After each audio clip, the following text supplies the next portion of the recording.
What is up guys, Fahan here and welcome back to another automotive review. This is the review of the Honda XRV750 Africa Twin. Huge thanks to Vroom Leasing for loaning me this bike for the review.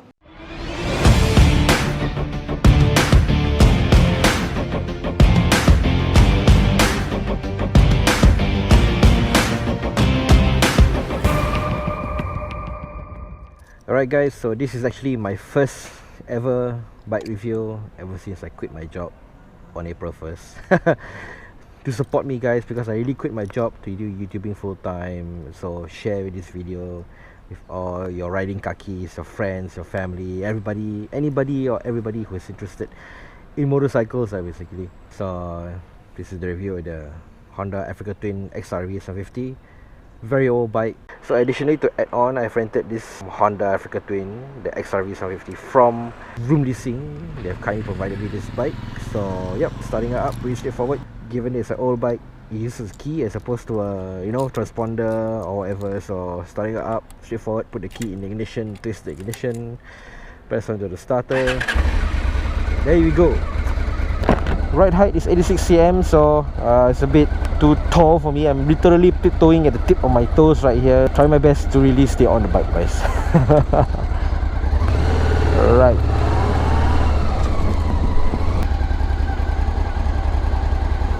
Alright, so the bike still uses an old IU unit. So most of the modern Nets Flash Pay or EasyLink doesn't work with it. Pretty sad. Alright, so as I've gotten this bike for a few hours now, I've been riding around with it, and wow, I must say that it's pretty awesome so far. The handling is basically similar to my current bike, Emelina NC750. So I'm renting this bike from Vroom Leasing. This bike, the COE is gonna expire soon. I think oops. The signal indicator and the horn is actually mixed up for this bike, so it's very different. The COE is gonna expire in April, and which is why I decided to give the Africa Twin, this old Africa Twin, the XRV750, a go first lah. So we'll be collaborating with Vroom Leasing on a few bike models. They also got the R15M, all of the unique bikes that is attainable. You can try out with them, and yeah, give it a go. You can contact them. Kindly put their Facebook page right below lah, so you can check out the models lah. Okay, so being a classic bike, there's basically no riding aids on it. Okay, everything is all analog, as you can see, and basically what you are riding is basically raw power lah from this 750cc engine, which sounds pretty similar to my Honda NC750, I must say. And it certainly has aged quite a bit, looking for the design, the riding features and everything. No riding aids, no riding electronics, no ABS, no nothing. Although it has dual disc brakes in the front and one in the rear, so stopping power, I wouldn't foresee if there's any issue on it. Despite being a very old bike, it's still pretty awesome, because a twist on the throttle still goes. So that proves Japanese reliability and longevity, close to 20 plus years, I reckon. And no fuel indicator also. So you really have to be wary on your fuel, how much you have left in the tank. But there is a low fuel indicator over here, so don't worry, actually you can just the gas station if you need to pump your fuel. So I'm trying a different setup today for the mic. Hopefully you can hear everything I say, and it wouldn't be too muffled. A lot of you complained for the previous videos, so trying my best here guys, trying my best here. I love the ride height, gives it a nice commanding view as you are riding the street over here. And the windshield, even though it looks low, right, it feels pretty decent, deflects the wind pretty well. There's no issue with the wind, as you're riding on high speeds. Everything here feels really classic and analog, In Singapore itself, the XRV750 is rarely seen, or you don't really see too much of it on the streets. I did see a handful of times on the road. I think those riders are probably enthusiasts who are still holding on to their bikes, or people who have this bike for such a long time. They are finding it difficult to part ways with it. So I don't know what's gonna happen to this bike. probably is entitled to the NEA rebate, given that this bike is quite old, given that this bike will be scrapped in late April, right? You know, just do a review on it and keep it for memory lah. That's what we always do on this channel lah. So this is an adventure bike, right? Inspired by the XRV750 Dakar Rally bike. That is purpose built for the Dakar Rally, and this is inspired from it. From what I've been researching online, this is actually not meant to go for the heavy off-road use lah. It does have the off-road capability, so you can actually change to off-road tires, which this bike actually has, by the way, and do some off-roading. But mostly Honda marketed the XRV750 for mainly long distance touring with off-road capability lah. So I'm really tiptoeing with the ball of my foot here, guys, so it's really quite tall for me. I think the seat height is 86 centimeters, so it's really tall. Feeling pretty nervous right now. I'm not really used to riding tall bike, right? Oops, not again. Sorry about that. Okay, so let's go to Upper Thomson Road lah, Old Upper Thomson Road. Oh man, I think negotiating corners, bends, no doubt about it. It's pretty awesome. Very nimble, very agile. It turns and leans wherever you point the bike to. The torque also is pretty awesome, Oh, wee. Okay, we gotta hum ahead, And I love the suspension, you know, given the tall riding suspension, right? It absorbs the minor bumps and road imperfections and everything, so you're really getting a nice and comfortable, smooth ride down a rough road or rocks or any off-road situation, I would say. And from what I was told by, you know, Vroom Leasing, the previous guy who rented this bike, he actually brought it off-road, which is why you see all the dirt marks on the rear wheels. It's a real testament to Honda and on the products they develop and sell to the market. It's really an engineering marvel, the Honda Africa Twin. Whew.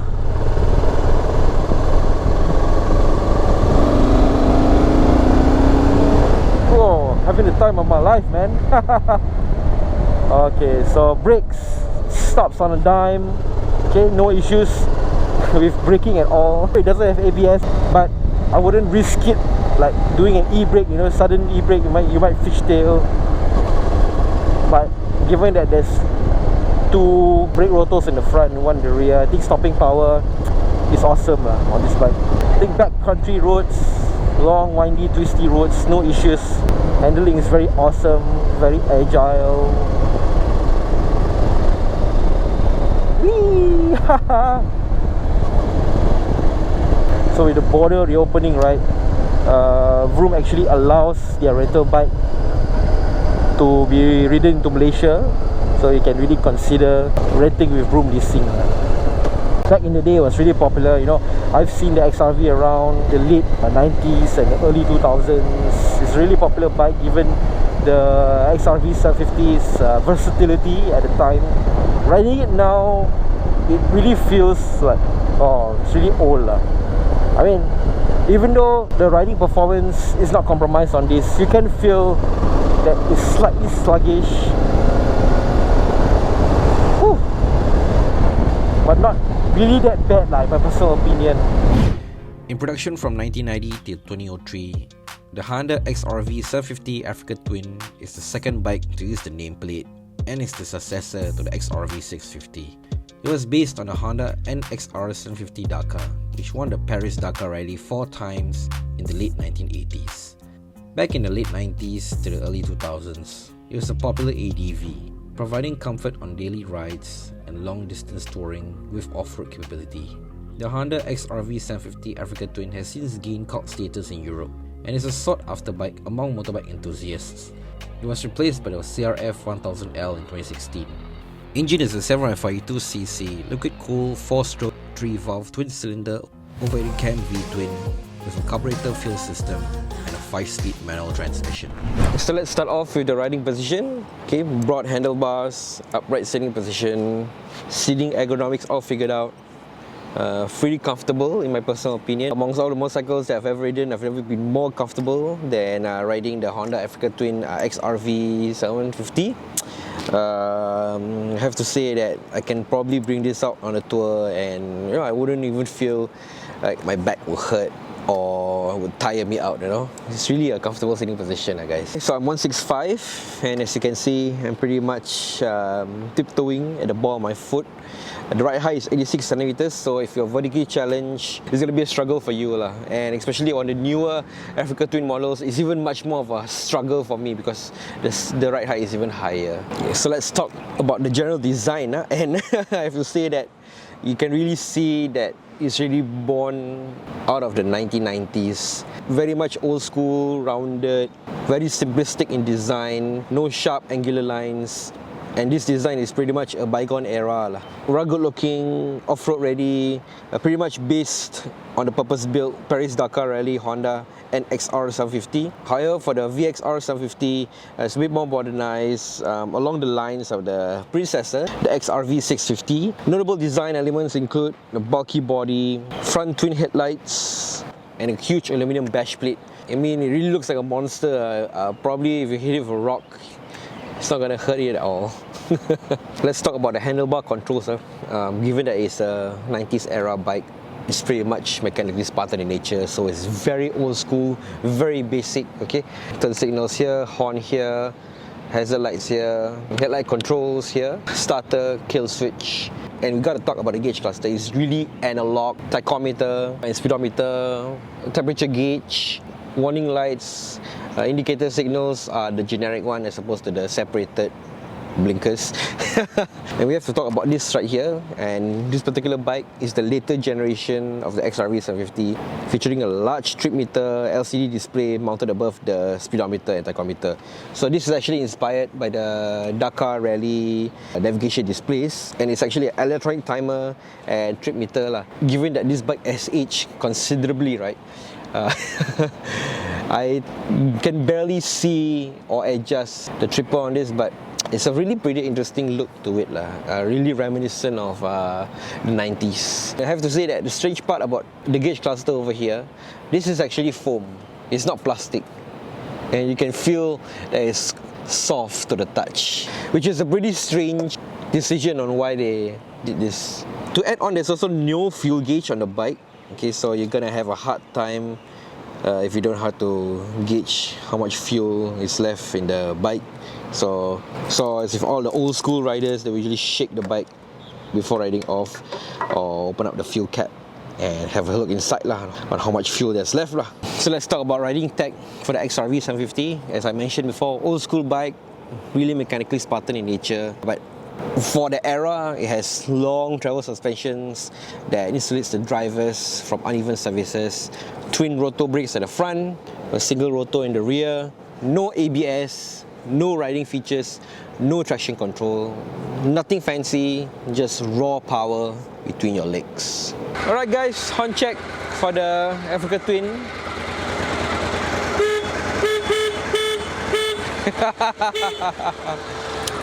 Okay, maybe it's weak because it's an old bike and sounds very funny also. Given the XRV750's legendary and cult status, right? There's actually a lot of OEM aftermarket accessories for the XRV750, but to get it shipped over to Singapore, it's definitely gonna cost a bomb. So do consider when really wanting to own a very old bike. All XRV750 comes with either black or white base color with graphics on it. So obviously for this bike, supposedly I presume that its graphics has been peeled off already, given that it's so old, Notable colors include the Paris to Dakar Rally inspired design and the HRC colors. So that is really sought after, but I think, as with what I said, you can buy the cover set and make it to look as such. Availability and pricing. There's only one listing that I found on Carousel, which is for 5,500, and it's discounted, by the way. It says right here it's entitled for the NEA rebate. It's scrapped before April 5th, 2023. Most of the listings are actually parts from presumably dedicated bikes. So there's some issues with the sound, so I'm gonna have to use voiceover instead lah. Expressway riding, no issues at all for the XRV750. Pretty much stable, cutting through the wind well, maintains speed very well, no trouble taming the bike at all.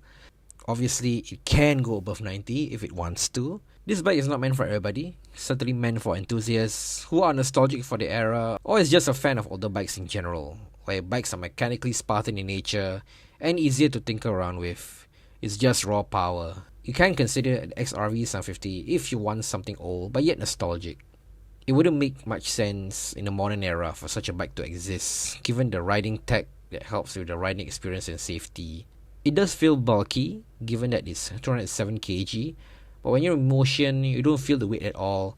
It's pretty much nimble and agile when you're leaning into the corner or negotiating a bend. In Europe and the Americas, the XRV750 has gained a cult status. Parts and aftermarket accessories wouldn't be an issue at all, but I reckon that it would cost a bomb when shipping it into Singapore. Given the bike's mechanical nature, I would say there are still mechanics who are definitely able to maintain or repair the XRV750. Like Dominic, for example, who has an NSR 250 and previously a CBR 400RR, the baby blade. He does his bike at Bayi Racing. For me, I'm just glad to have shared with you guys my experience with the XRV750 Africa Twin. It does feel old, and you can feel the bike's raw power and mechanical nature. It's not dampened out by riding aids and electronics that possibly limit the power or give that extra boost. Alright, stops on a dime, but I have to be careful. So it doesn't have ABS, right? So I have to be cautious on pulling in the brakes hard. The clutch is pretty hard, by the way.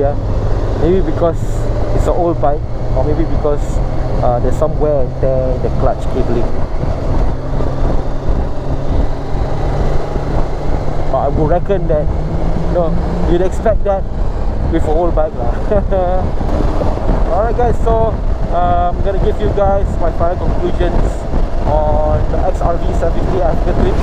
Right, so I had like 2 days with the bike and as I've said before, I borrowed this bike from Room Leasing and it's going to scrap at the end of April. So I think probably when this video comes out, this bike may or may not be even be on the road anymore. Presumably if the COE expires, you can contact Room Leasing to borrow this bike lah. And also they got other bikes for rental, huge range, so do contact them lah. This review is much more of a keepsake for the Singapore bikers community, to show that hey, before the CRF 1100 we've had the predecessor, the XRV750, and probably in its heyday it's probably an awesome bike when it first came out. Despite being an old bike, it has awesome handling, awesome pickup, great engine sound, pretty bitchin excuse me, pretty bitchin in my personal opinion, really mellow and deep and pretty awesome upon acceleration.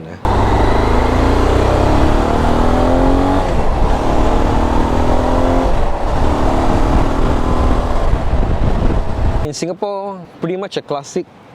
Expect it to be even rare or completely gone from the Singapore bike landscape.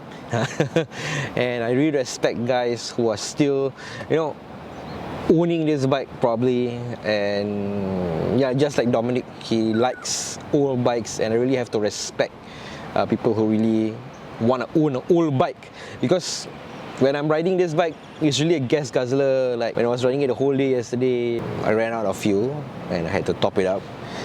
Speaking of that, the fuel consumption is 5.8 per 100 kilometer.